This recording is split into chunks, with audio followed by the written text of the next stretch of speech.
Hey there, back at you with Turner Talk number 44. This one's going to be the fire analogy.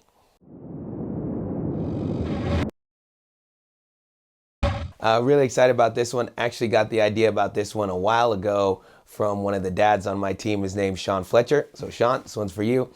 Fire analogy. So basically it starts off like, and this is my own rendition. So basically there's a campfire, a bonfire, and a wildfire, right? And there's three different levels. So right, a campfire is like for ambiance, can provide a little bit of warmth. You might be able to boil a pot of coffee or something, keep yourself warm, whatever. And it's really just kind of for the glow and maybe make some s'mores and stuff like that, right? Campfire, nice little fire.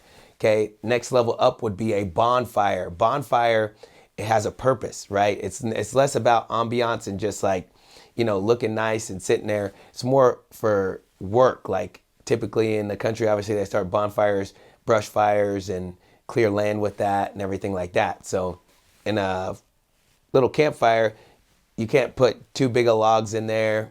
It's not gonna be able to handle it. In a bonfire, you can put whatever you want in there for the most part, like bigger logs, bigger sticks, and it's gonna burn them right up. Okay, the last level that I wanna talk about too is a wildfire. A wildfire is a natural disaster, right? The EPA, Environmental Protection Agency, classifies a wildfire or like a forest fire as a natural disaster. Natural disaster. So this thing is huge. It's dangerous. It spreads quickly and rapidly. It's going to engulf anything you throw into it. Okay?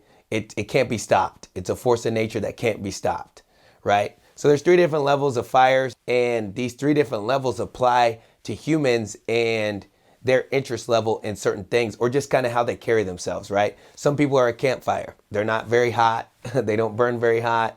But they're still nice and can make s'mores and coffee and stuff like that. Other people are bonfires, right? They burn a lot of stuff up. They're pretty powerful. They're very useful for different things, and they can be dangerous. And then the last one, some people are wildfires. They're can't be controlled, huge, spread quickly, burn, engulf everything, and you can't give them too much fuel because they'll just burn everything up that comes in their way. Okay, so as a coach, and then also as just a human in general, you got to kind of know who you're dealing with, right? And meet people where they are. If you're like a wildfire kind of person, which I consider myself probably a wildfire kind of person, I'm going to burn up everything in my path. I'm going to come in there, light it up. Can't throw too much at me. It's going to all get engulfed. So I got to understand that when I'm talking to people that are more so like a bonfire or a campfire type person, and especially my athletes, right? When their passion is first lighting up for the sport, they're all going to be little campfires, right? And hopefully that you can grow into bonfires, and eventually will be forest fires, wildfires that can't be put out. Their passion can't be put out. But right now, they're just a little campfire. And if you go up there and light it all up, then you're going to engulf that campfire, right? And then it won't be what you need it to be. And then that passion is going to go out. Okay, so you got to understand where your kids are at and where your athletes are at in their journey and with their passion level. And you got to kind of slowly bring them along. And then that fire will be one that can never go out. But if you try to light them up too quickly, then it can end up being detrimental. And it can end up being a deal where it's not going to be what they want it to be or what you want it to be for them.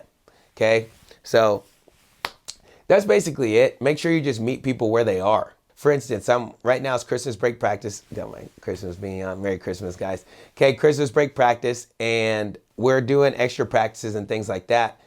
And I expect our junior high kids to be at our morning practices, but then I have additional club practices that are optional, right? If you want to come to that, cool, come get better. You have that option, but it's not my expectation.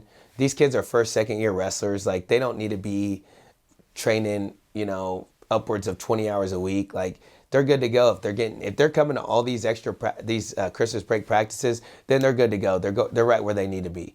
And honestly, like a lot of fully established programs, like kids that have been going for a long time, they're not even practicing right now. So they're even doing better than them at least. Now, for a kid that's been in it for a while, their passion's high, their fire's lit up, sure, come to these extra practices, keep going. I got one kid that's a second year kid and he can't get enough of anything. So I'm not gonna hold that kid back. Like, you wanna go to this, get better. You wanna go to this, get better. You have all these options, buddy, but I'm not gonna force you at the same time, okay? And watch that passion grow and watch his skills increase as the passion grows, because the passion is the number one thing. If you have passion for something that you're doing, you're gonna get better at it. There's no way you're not.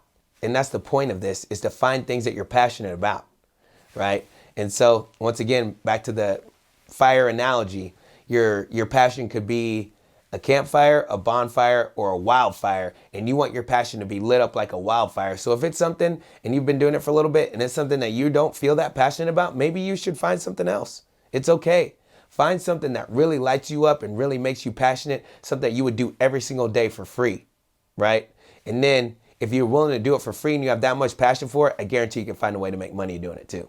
So it's something to think about. Okay, Turner Talk number 44, the fire analogy. Thanks to Instant Media for these visuals and these edits and everything. Obviously, they're a lot better than they were before, and we're just gonna keep improving. So it's been a while. Happy to be back. Turner Talk number 44. Thanks.